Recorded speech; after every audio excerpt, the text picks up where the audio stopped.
Hello, welcome to Avian IAS. I am Gaurav Saini, Faculty of General Studies at Avian IAS. Last video में हमने monetary policy tool start की, जिसमें हमने quantitative tools start की, जिसमें हमने cash reserve ratio और statutory liquidity ratio हमने उसमें कवर किया था। अब देखिए, अब इसमें नेक्स्ट करते हैं हम आज का टॉपिक लिक्विडिटी एडजस्टमेंट फैसिलिटी।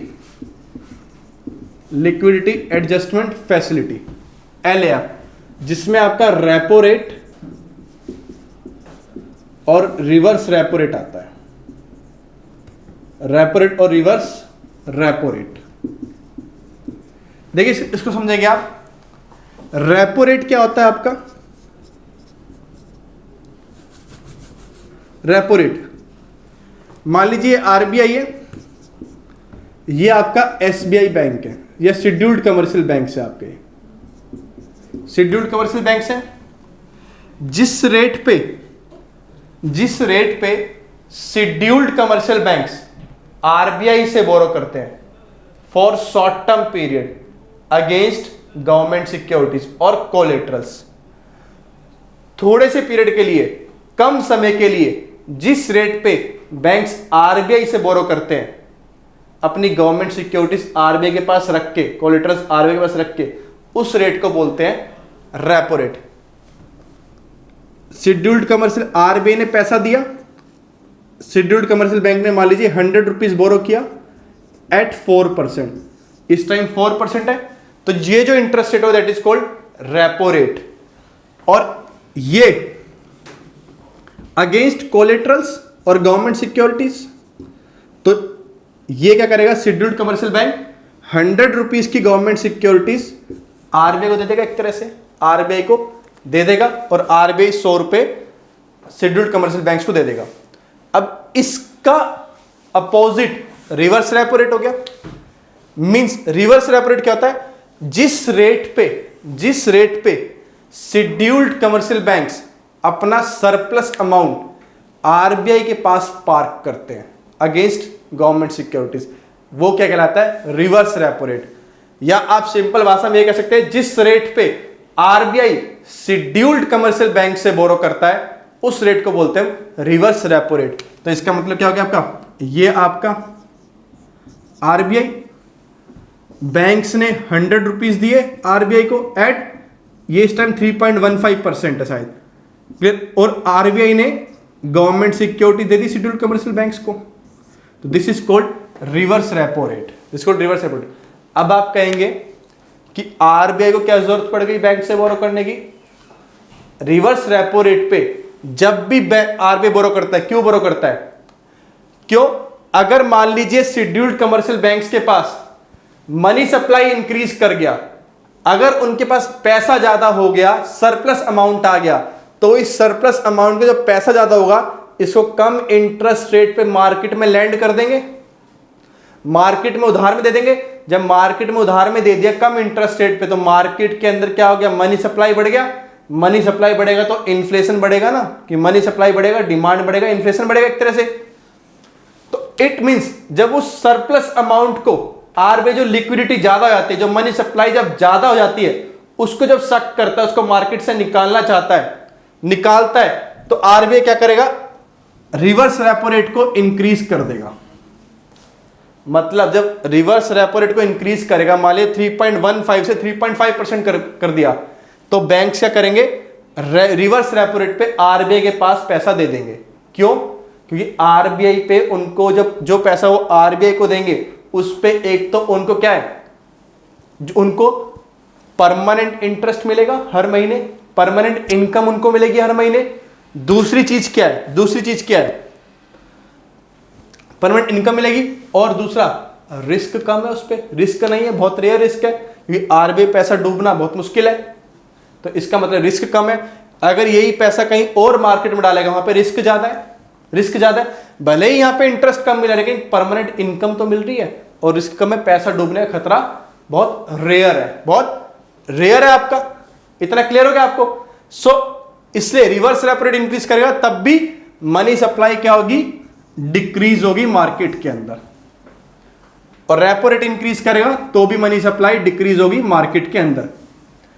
अब रेपो रेट और रिवर्स रेपो रेट, इसकी हेल्प से RBI day to day basis पे लिक्विडिटी को एडजस्ट कर रहा है मार्केट के अंदर। सो ये दोनों मिला के बनते हैं आपके liquidity adjustment facility, LAF, liquidity adjustment facility, LAF, facility LAF. Clear? Clear? अब देखिए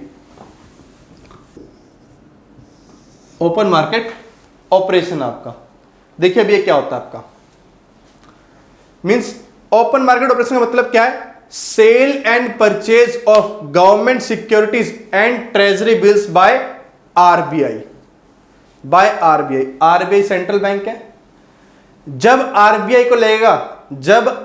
को लगेगा मार्केट में मनी सप्लाई ज्यादा है तो आरबीआई क्या करेगा? गवर्नमेंट सिक्योरिटीज को सेल कर देगा, बेच देगा मार्केट में। जब वो मार्केट में बेचेगा तो लिक्विडिटी, पैसे को निकाल लेगा मार्केट से। तो इसका मतलब क्या है? मनी सप्लाई कंट्रोल कर ली, मनी सप्लाई कम हो गया। जब आरबीआई को लगेगा कि मनी सप्लाई कम है मार्केट में, मनी सप्लाई कम है मार्केट में, तो आरबीआई क्या करेगा? गवर्नमेंट सिक्योरिटीज परचेज कर लेगा मार्केट से और लिक्विडिटी मार्केट में डाल देगा, पैसा मार्केट में डाल देगा। तो ओपन मार्केट ऑपरेशन से, गवर्नमेंट सिक्योरिटीज की खरीद बेच से आरबीआई क्या कर रहा है? लिक्विडिटी कंट्रोल कर रहा है, जिसकी हेल्प से आरबीआई इन्फ्लेशन कंट्रोल कर रहा है, इन्फ्लेशन कंट्रोल कर रहा है। तो मेन ऑब्जेक्टिव क्या हुआ ओपन मार्केट ऑपरेशन का? To regulate the money supply,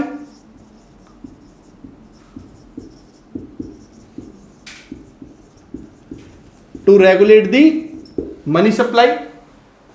clear? तो इसका मतलब जब आरबीआई को मनी सप्लाई इंक्रीज करनी है तो गवर्नमेंट सिक्योरिटीज परचेज कर लेगा मार्केट से और पैसा मार्केट में डाल देगा, और जब डिक्रीज करनी है तो गवर्नमेंट सिक्योरिटीज बेच देगा मार्केट में, पैसा निकाल लेगा, पैसा निकाल लेगा। आरबीआई डायरेक्टली ओएमओ ऑपरेशन नहीं करता है। किसके थ्रू करता है? कमर्शियल बैंक्स के थ्रू करता है, कमर्शियल बैंक्स के थ्रू करता है। और दूसरा, इसमें कोई बायबैक कमिटमेंट नहीं होती। मान लीजिए आरबीआई ने अभी ये सिक्योरिटी बेची है तो आरबीआई ये नहीं कहेगा कि 1 साल बाद वापस लूंगा, कोई बायबैक कमिटमेंट नहीं होती इसके अंदर। और मोस्टली जो है इसके अंदर सिक्योरिटीज डिस्काउंटेड रेट पे इश्यूज की जाती है, डिस्काउंटेड रेट पे। इतना क्लियर हो गया आपको? डिस्काउंटेड रेट पे इश्यूज की जाती है। ऑपरेशन ट्विस्ट जो है, ऑपरेशन ट्विस्ट आपने सुना होगा, वो भी एक तरह का ओपन मार्केट ऑपरेशन है, वो भी एक तरह का ओपन मार्केट ऑपरेशन है। उसको एक अलग वीडियो में हम करेंगे। नेक्स्ट है आपका marginal standing facility, marginal standing facilities.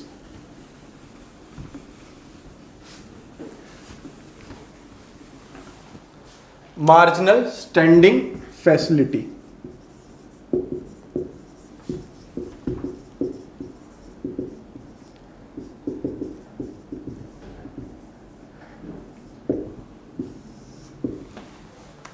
देखिए ये न्यू स्कीम थी जो आरबीआई ने अनाउंस की थी 2011-12 में, एमएसएफ। ये क्या है कि मींस इसका मतलब क्या है? ये एक तरह से पीनल रेट है, पीनल रेट। बैंक्स को पेनलाइज करने का, पेनलाइज किया जाता है एक तरह से। समझिए क्या समझाना चाह रहा हूं इसके अंदर मैं। ये मान लीजिए एसबीआई बैंक है, रातों रात एसबीआई बैंक को पैसे की जरूरत पड़ गई, अब रातों रात जब एसबीआई को पैसे की जरूरत पड़ी है और उसके सारे ऑप्शंस खत्म हो गए, कहीं से पैसा अरेंज नहीं कर पा रहा है। लेकिन आरबीआई क्या है? आरबीआई आपका लेंडर ऑफ लास्ट रिजोर्ट है, कहीं से पैसा ना मिला आप आरबीआई से बोरो कर सकते हैं। सो इट मींस जब उसके सारे ऑप्शंस खत्म हो गए, आपके सारे ऑप्शंस एग्जॉस्ट हो गए उसके, तो इसका मतलब क्या है? आपका जब कोई ऑप्शंस नहीं बचा तो इट मींस वो आरबीआई से बोरो कर सकता है। लेकिन जब कोई ऐसी कंडीशन है कि उस बैंक के पास कोई और ऑप्शन नहीं, कहीं से बोरो नहीं कर पा रहा, उसे रातों रात एक रात के लिए पैसा चाहिए, तो आरबीआई ने बोला कि एमएसएफ एक नई विंडो बनाई कि इस एमएसएफ विंडो को वो यूज कर ले, इस एमएसएफ विंडो को यूज करके वो आरबीआई से बोरो कर सकता है, आरबीआई से बोरो कर सकता है। लेकिन इस पे जो इंटरेस्ट रेट होगा वो इंटरेस्ट रेट रेपो रेट से ज्यादा होगा। क्योंकि ये एक पीनल रेट है। क्यों? इसके थ्रू आरबीआई पेनलाइज कर रहा है। ज्यादा क्यों होगा? क्योंकि आरबीआई पेनलाइज कर रहा है। भाई आपको रातों रात पैसे की जरूरत पड़ी है आपको, इसका मतलब आप सही से वर्क नहीं कर रहे, आप सही से अपना जो फंक्शंस परफॉर्म नहीं कर रहे हैं, तो इट मींस कोई मैनेजमेंट प्रॉब्लम है, कुछ तो आपने गलती करी है। तो इट मींस ये आप दोबारा ना दोहराएं, ये आप दोबारा से ना करें। इसलिए क्या है आपको, इसलिए जो इस पे इंटरेस्ट रेट होता है वो रेपो रेट से आपका ज्यादा होता है, रेपो रेट से ज्यादा इंटरेस्ट रेट इस पे होता है। तो अब देखिए आप, तो आपने देखा एमएसएफ ज्यादा होता है रेपो रेट से और रेपो रेट ज्यादा होता है रिवर्स रेपो रेट से। तो ये आपका जो है ये आपका एक इंटरेस्ट रेट कॉरिडोर बन गया इंडिया में, कंट्री में इंटरेस्ट रेट कॉरिडोर बन गया, इंटरेस्ट रेट कॉरिडोर बन गया आपका ये। तो अब देखिए इसके अंदर मतलब जो इसका अपर बैंड होगा, रेपो रेट कितना है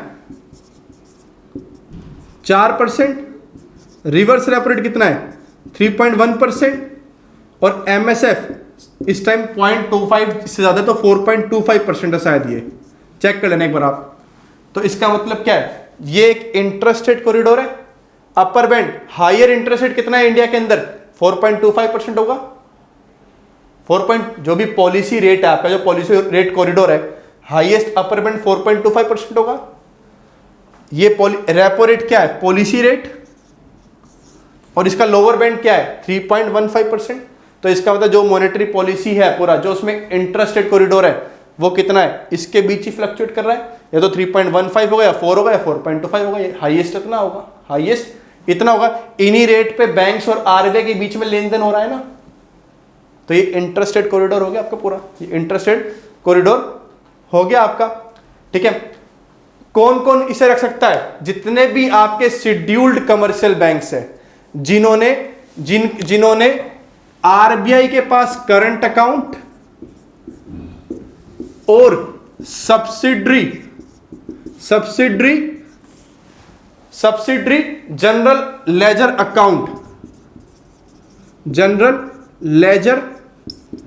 अकाउंट ओपन किया हुआ है आरबीआई के पास, only these are eligible to facilitate this scheme. Clear? वही इसको क्या है यूज कर सकते हैं, वही इसको क्या है यूज कर सकते हैं। एसजीएल अकाउंट क्या होता है? एसजीएल अकाउंट क्या होता है? मतलब जो आप आरबीआई के पास खुलवाते हो, जिसमें आप अपनी गवर्नमेंट सिक्योरिटीज और ट्रेजरी बिल्स को पेपरलेस फॉर्म में रखते हो, आरबीआई के पास पेपरलेस फॉर्म में आप रखते हो। और दूसरी चीज, जितने भी आपके बड़े बड़े बैंक्स हो, जितने बिग बैंक्स हो गए और जो आपके प्राइमरी डीलर्स हो गए, उन सबका क्या है एसजीएल अकाउंट है विद आरबीआई एट मुंबई आपका। इतना क्लियर हो गया? ये आपका एमएसएफ। इसके आगे मार्केट स्टेबलाइजेशन स्कीम और एक दो टॉपिक है, उसको हम नेक्स्ट वीडियो में कवर करेंगे। कोई भी आपको डाउट्स हो कमेंट करिएगा, उसको सॉल्व करेंगे। Thank you.